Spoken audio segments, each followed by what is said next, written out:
This Family Life News podcast is made possible by the support of listeners like you.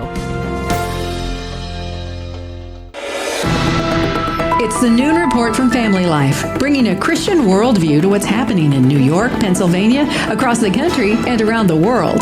Weather with Kevin Williams, and faith-focused feature stories with the Family Life News team. Now, here's what's happening.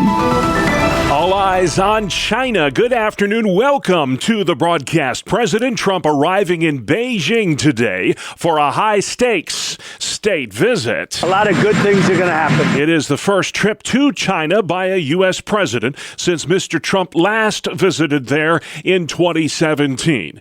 The president will talk trade, tariffs, and the emergence of AI, as well as the war in Iran. China is Iran's largest trading partner and buys over 80% of its oil. We're going to be talking with President Xi about a lot of different things. I would say more than anything else will be trade.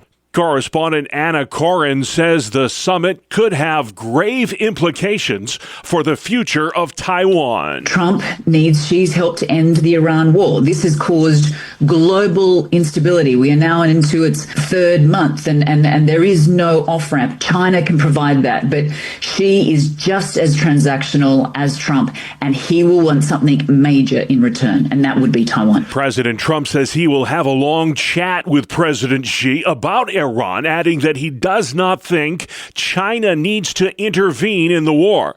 Eric Stakelbeck with the Watchman Project thinks renewed military action against Iran is inevitable. It's the only way, because otherwise they're not going to budge. They're driven by this apocalyptic jihadist ideology, and the only way to defeat this regime, to bring them to heel, is to decisively crush them. The New York Times reports Iran's military may be in better shape than the Trump administration is letting on.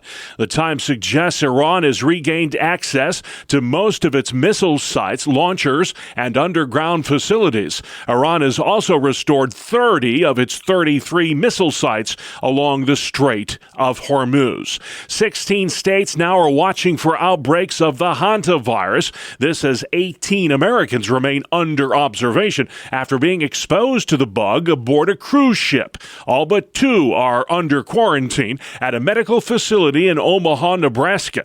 That's where we find NBC's Maggie Vespa. As those potential exposure numbers rise, officials in a growing number of states across the country are racing to reassure the public, stressing this is not another pandemic in the making. The price you pay for the stuff you buy is sky high. The Labor Department says the rate of inflation climbed by almost 4% last month. Increased costs are forcing consumers to rethink their spending priorities. My wages aren't rising, but my bills keep rising. It's not supposed to be like this.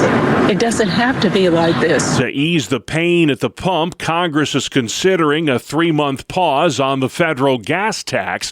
That would reduce prices by 18 cents a gallon. 2 years after a container ship destroyed the Francis Scott Key Bridge in Baltimore, federal prosecutors have brought charges against the ship's Singaporean operators. The owner and an employee with the Dolly are accused of conspiracy, obstructing justice, and misconduct. Former Assistant DHS Secretary Jonathan Fahey. They're cutting corners, and remember, 6 people on that bridge died that day. We also had environmental damage, and this is such an important indictment. It sort of reminds me of the Exxon Valdez, the BP spill, that just shows we need to make sure anyone conducting business in our ports is following the laws and regulations, because if they don't, when there's a tragedy, the worst part is when it's absolutely preventable, and this one clearly was. The collision with that nearly 1,000-foot-long vessel caused the Francis Scott Key Bridge to crumble into the Patapsco River on March 26, 2024. After just a year on the job, the FDA administrator stepping down. Here's reporter Linda Kenyon. Marty Makary is resigning as head of the Food and Drug Administration. He was an outspoken opponent of COVID measures during the pandemic, but in recent weeks, health industry executives, abortion opponents, and others complained about him. Most recently, vaping lobbyists said he was blocking approval of fruit-flavored e-cigarettes, flavors which sometimes appeal to children.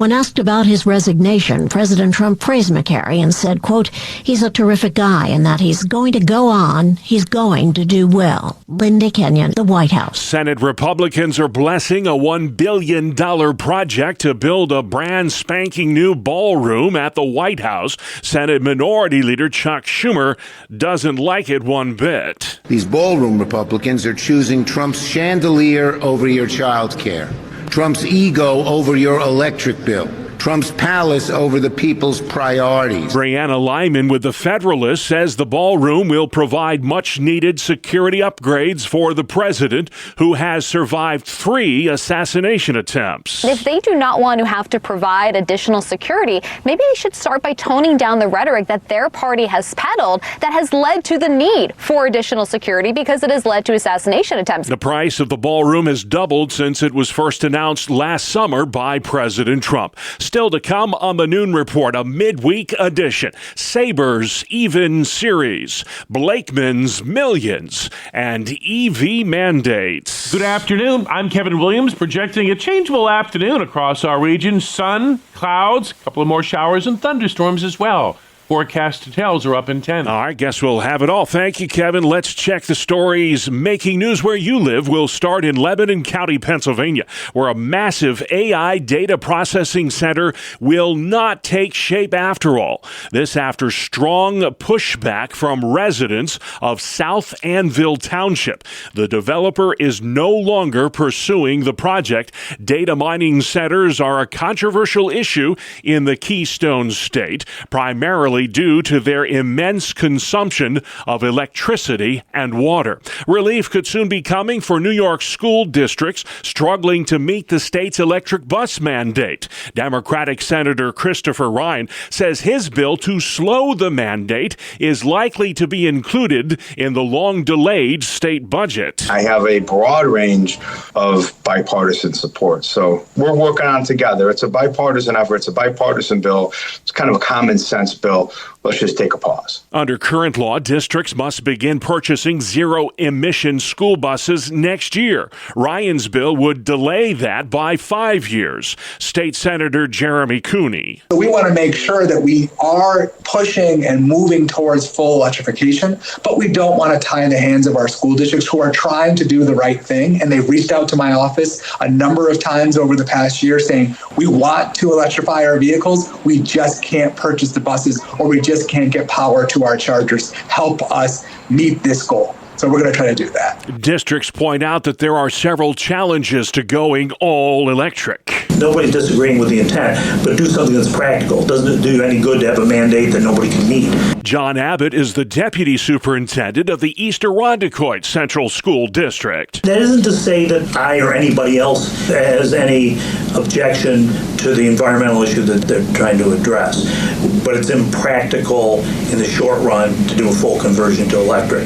There's not enough infrastructure, and each district will spend millions, tens of millions of dollars. Several school districts have applied for 2-year waivers that would exempt them from the electric bus mandate. New York Senate Majority Leader Andrea Stewart-Cousins believes an end is in sight to a final deal on the state budget. Natalie Migliori has the latest from Albany. 6 weeks past the April 1st deadline, Stewart-Cousins told reporters she believes lawmakers will be entering the beginning of the end of the budget process over the next few days. Adding a final deal should be complete by next week. It comes days after Governor Hochul announced a general agreement on a $268 billion spending plan, which was delayed because of policy negotiations. Officials, including Stewart-Cousins, say they want to figure out how to make future discussions more budget-centered rather than policy-centered. In New York, I'm Natalie Migliori. The New York Senate is advancing new consumer protection legislation. A series of bills takes aim at hidden fees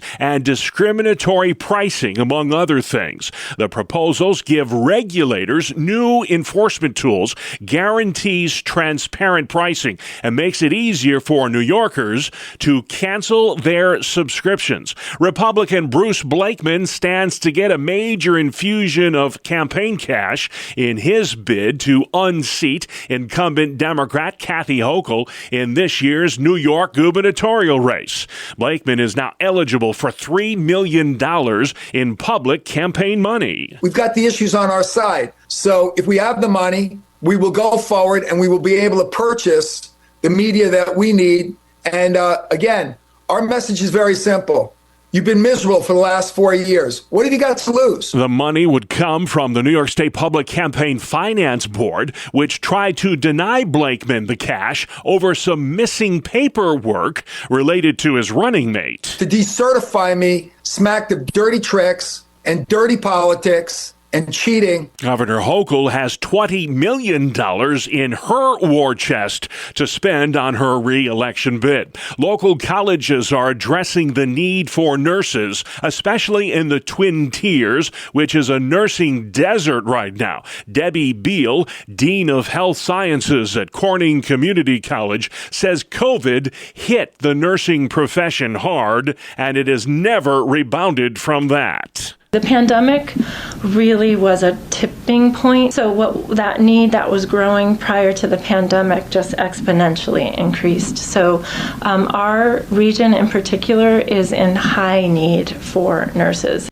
Elmira College Director of Nurse Education, Dr. Melissa Volino, tells WENY, there's a big need for nurses, and I think that schools like us fulfill a really big need in this area of getting nurses to the bedside to care for our patients. Experts are predicting that healthcare facilities will need to fill over 60,000 vacant nursing positions nationwide by the start of the next decade. A former Buffalo, New York priest is accused of stealing nearly $500,000 from his church.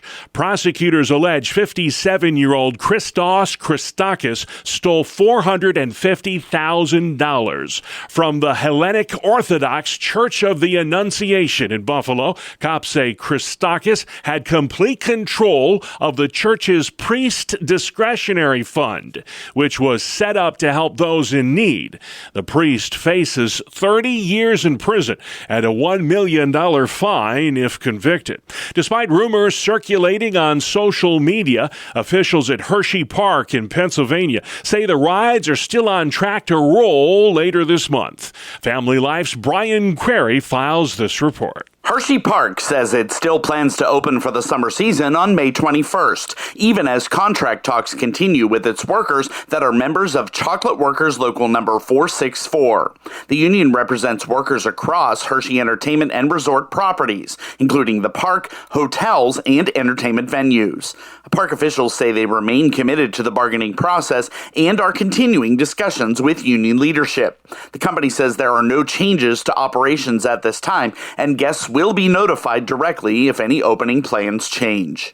Brian Query, Family Life News. Thank you very much, Brian. The Salvation Army of Du Bois, Pennsylvania is celebrating a years-long completion of a major building expansion.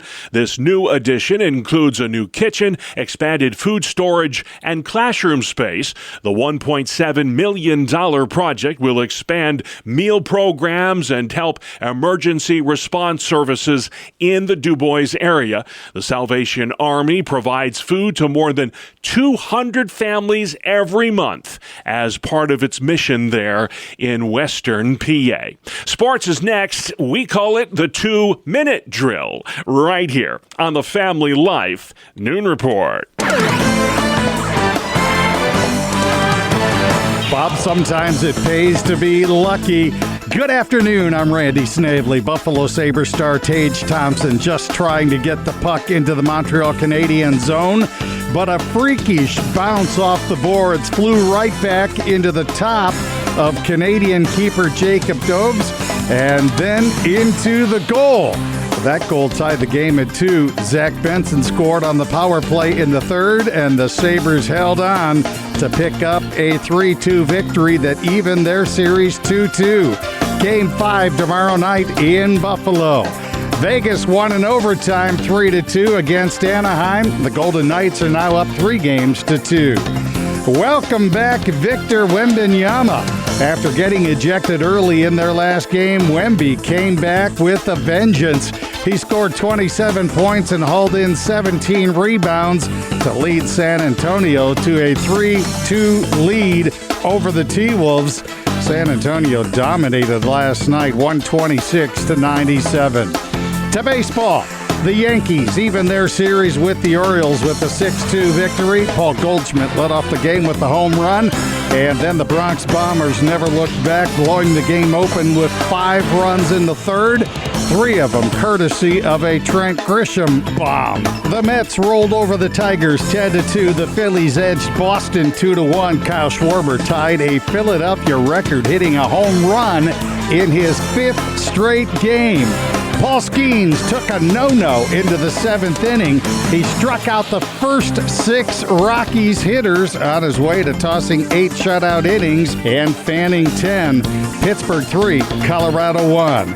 That is a look at sports. All right, Randy, thank you kindly. Still to come on the Noon Report. All eyes on China. What next for the hantavirus? And how to AI-proof your workplace. Welcome to Breakpoint, a daily look at an ever-changing culture through the lens of unchanging truth. For the Colson Center, I'm John Stonestreet. Recently, Tennessee Governor Bill Lee declared the month of June Nuclear Family Month. In doing so, he was also declaring that June is not Pride Month. The resolution stated that Tennessee will prioritize the nuclear family, which it described as, and I quote, consisting of one husband, one wife, and any biological, adopted, or fostered children as God's design for familial structure, end quote. Even more, according to the Tennessee resolution, the nuclear family is under attack in our beloved state and nation, and it's our responsibility to uplift, protect, and support values that help Tennessee proper, end quote. Now, predictably, this Tennessee resolution engendered much outrage from LGBTQ activists. After all, it's now fully expected that our nation recognizes Pride Month each June, and that media, professional sports teams, local and national retailers, and federal and state governments will participate. One might think that Pride Month is even federally mandated, but as Tennessee has just demonstrated to us all, it is not. The first Pride Month marches took place in 1970 in response to a police raid on a gay bar in New York City. Activists date this as the beginning of the so-called gay liberation movement. In 1999, President Clinton issued a presidential proclamation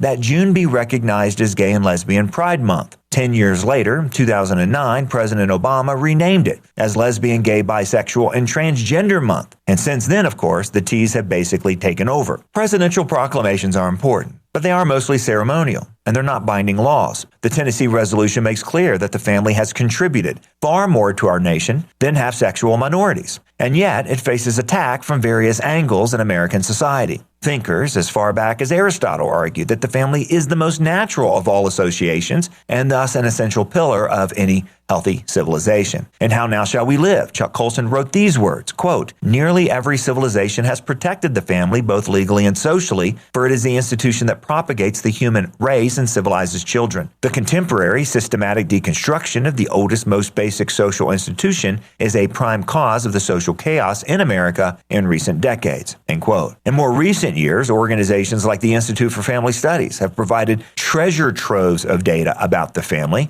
demonstrating the essential link between a healthy and flourishing society and healthy and flourishing families. The Tennessee resolution is also an example that even at the state level, hopeful alternatives exist to so-called pride. An even better example is Fidelity Month, a grassroots project that was imagined and managed by Princeton University professor Robert George. As Professor George explains, Fidelity Month is dedicated to the importance of fidelity to God, to spouses and families, and to our country and communities. And new this year to Fidelity Month is a national essay contest for high school juniors and seniors. In an effort to challenge students to recommit to God, family, and country, the essay prompt this year asks students to focus on areas of American history, with a specific emphasis on faithfulness to the basic values that unite Americans. Cash prizes will be awarded to the top 3 essays. And in fact, the 250th anniversary of America's founding is a wonderful opportunity to meaningfully reflect on what it means to be faithful to one's country by first being faithful to God and to family. After all, faithfulness is a virtue. Pride is just a vice, and it only leads to destruction. So choose faithfulness this June. For the Colson Center, I'm John Stonestreet with Breakpoint. All right, John, thank you. Weather where you live with meteorologist Kevin Williams. Next. Here is your Family Life regional weather forecast for this afternoon. Intervals of clouds and sunshine, couple showers and thunderstorms around. Any thunderstorm in central New York or central or eastern Pennsylvania could be feisty with gusty winds and hail on a very localized basis. High temps 60s to near 70. A shower this evening, some clouds overnight. Tonight, the low in the 40s. Tomorrow, mostly cloudy and cooler. High temps 50s to near 60. Friday, sunny clouds, chance of a shower. High temps on Friday in the 60s.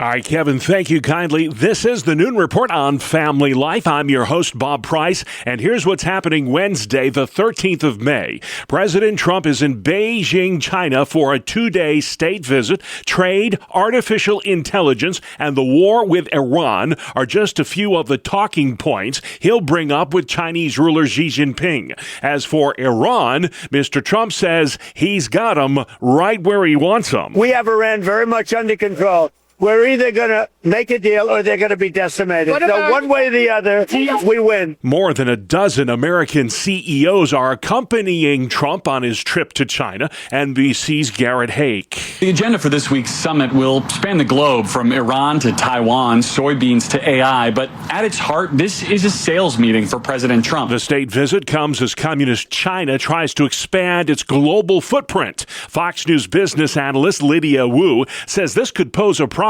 for American farmers. Foreign ownership of American farmland is growing. That's why it's a problem. Nearly 46 million acres of American farmland are owned by foreigners. China's share, they own almost 250,000 acres nationwide. The state visit by Mr. Trump, the first time in nearly a decade that a sitting president has visited China for face-to-face talks. The World Health Organization warns more hantavirus cases could pop up as officials track passengers who were recently aboard a virus-stricken cruise ship.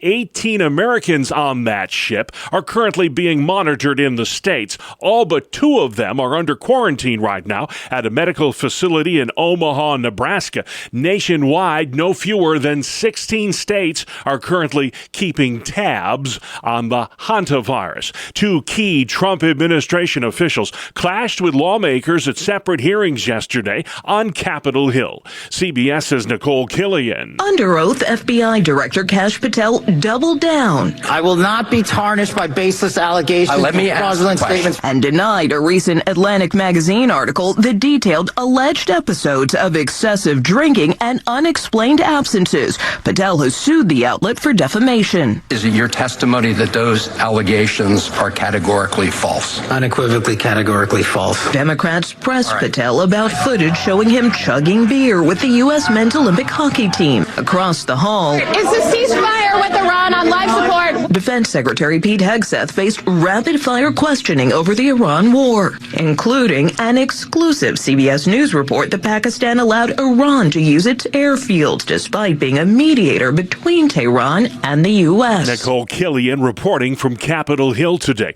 ICE is cracking down on fraud when it comes to foreign nationals abusing work visa programs. Acting ICE Director Todd Lyons says an agent task force recently uncovered some disturbing findings. We have identified over 10,000 foreign students who claim to be working for highly suspect employers. This is only the tip of the iceberg. Former Assistant DHS Secretary Jonathan Fahey. Fraud issues are just rampant in the immigration system. I mean, some of these people were supposed to be staying here for the purpose of working for an American employer, but weren't even working for American employers. We're working for employers and managers in India and other countries. So it was just a scam for people to get to stay in the country. Fahey says this fraudulent activity is taking jobs away from deserving American college graduates.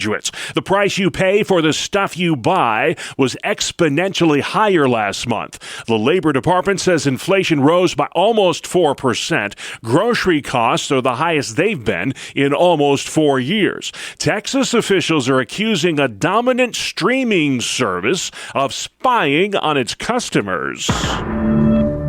State Attorney General Ken Paxton has filed a lawsuit claiming Netflix collects its users' data without consent and sells it to commercial data brokers and advertising technology companies for billions of dollars a year. The suit also claims Netflix creates addictive features that keep users, including children, on the platform. like automatically playing a new show when one ends. In a statement, Netflix says it takes its members' privacy seriously and claims the lawsuit lacks merit. Michael Wallace reporting a small plane carrying nearly a dozen people crashed into the Atlantic Ocean yesterday, 50 miles off the coast of Vero Beach, Florida, and amazingly, all on board were rescued safely. An elite combat and search unit supported search and recovery efforts. The Coast Guard tells us there was possible engine failure and that the aircraft wasn't able to turn around and had to fly forward until it performed a controlled crash landing. Correspondent Christian Benavidez, a Utah woman who wrote a children's book about grief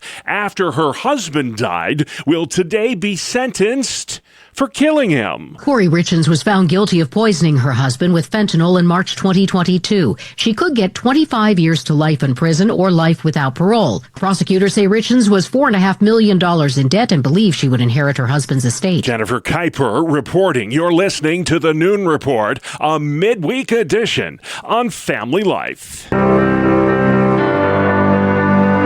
AI proofing your career. Welcome back to another edition of Real Answers, a regular Wednesday feature during the Family Life Noon Report, where we discuss the issues that matter to families with licensed mental health counselor Christopher Anderson. Welcome back, Chris. Good to be back, Mark. Always great to have you back in the house here. You know, a few months ago, the head of AI at Microsoft predicted that most white-collar jobs will be fully automated by AI within the next 12 to 18 months.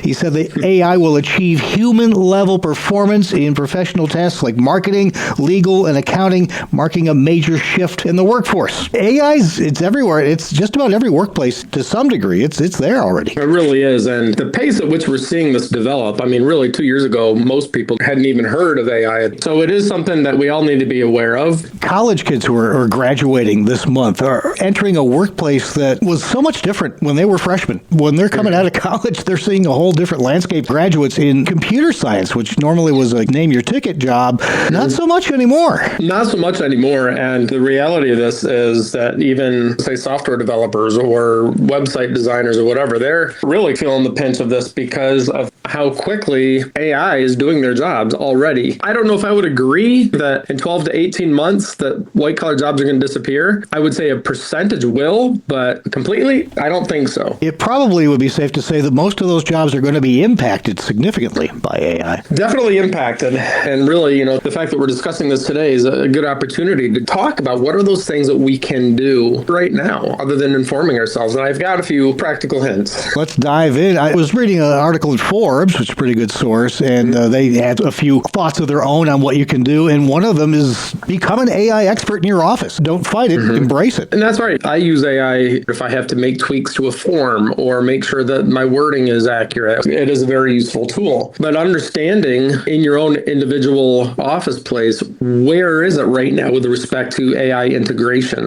Ultimately, make it hard for them to want to get rid of you. As powerful a tool as AI is, the one thing that it can never truly be is something that has a human touch. That's one way that you can differentiate. I can't see that being replaced no matter how fancy your computer is. You really just encapsulated actually the whole approach to this, and that is interpersonal connection and relationship with people is something that God wired you for. You need that. People are increasingly disconnected.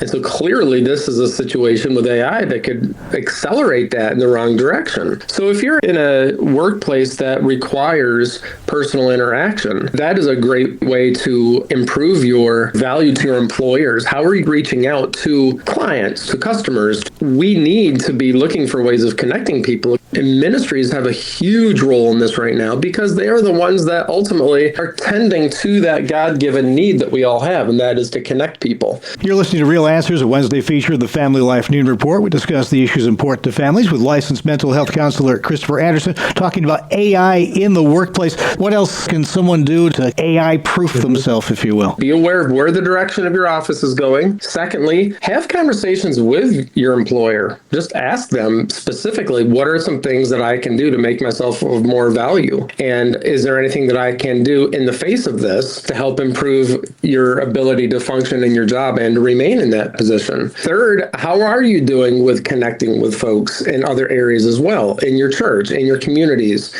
And are you making an effort to maintain and build on those connections? In the face of the uncertainty that does exist, we just need to be mindful, again, of just allowing God's truth to be true in every situation. This is absolutely one of those situations. Connecting with folks, if you're having a hard time with that, then that's something to mindfully address. Don't just assume it will happen, or if you find yourself saying, well, I'll get to it next week. Oh, I'll get back to church next week. Now, you might want to consider doing that pretty soon. Don't allow that procrastination to be tearing you down there. It's really important right now to address these things because they could be your huge supports in the future. It just boils down to, man, the interpersonal connections have just never been more important than they are right now. Absolutely. Absolutely. And, those industries where they're centered around interpersonal connections, the service industry, for example, restaurants, coffee shops, those types of things. Now, of course, they're not huge salary jobs. However, they actually play a vital role in keeping people connected and allowing people to interact in meaningful ways. So those are places, too, that if you're an entrepreneur, a business owner that has one of these types of establishments, that just understand you get a role. You got a role to play in this. And that's encouraging folks to stay connected through spending time at your establishment. And that obviously will help out the local economy as well. Kind of puts a new spin on the old rallying cry, power to the people. Absolutely. It's all about people, man. You've been listening to Real Answers, a Wednesday feature of the Family Life Noon Report, where we discuss the issues important to families with licensed mental health counselor Christopher Anderson. Thanks as always, Chris. Always a pleasure, Mark. Thank you. All right, great discussion today, guys. Thank you. You can listen to all our Real Answers podcasts, by the way, online anytime at Apple Podcasts, Spotify, YouTube, or FamilyLife.org. Finally, at noon today, forks ready, folks. It's National Apple Pie Day, one of my all-time favorite desserts. Here's correspondent Bree Tennis. It's America's favorite pie, accounting for 29% of all pie sales year-round. Created in England in 1381, but back then they put raisins in it. Don't do that. Americans made it popular during World War II. Chevrolet even ran an ad campaign about the American apple pie. So today, bake a pie or buy one. But know your mission is to eat it. I'm Bree Tennis. Don't have to tell me twice, Bree. Thank you kindly. That's our world, the world we live in. Wednesday, the 13th of May. I'm Bob Price. Family Life News. You've been listening to the Noon Report, heard weekdays on Family Life. Thank you for listening. Thank you for listening to this Family Life News podcast. If you've been encouraged by what you've heard, please share it with others and click the subscribe button to automatically receive future episodes. Family Life is a listener-supported ministry. Podcasts like this are made possible by your financial partnership. Find out more at familylife.org.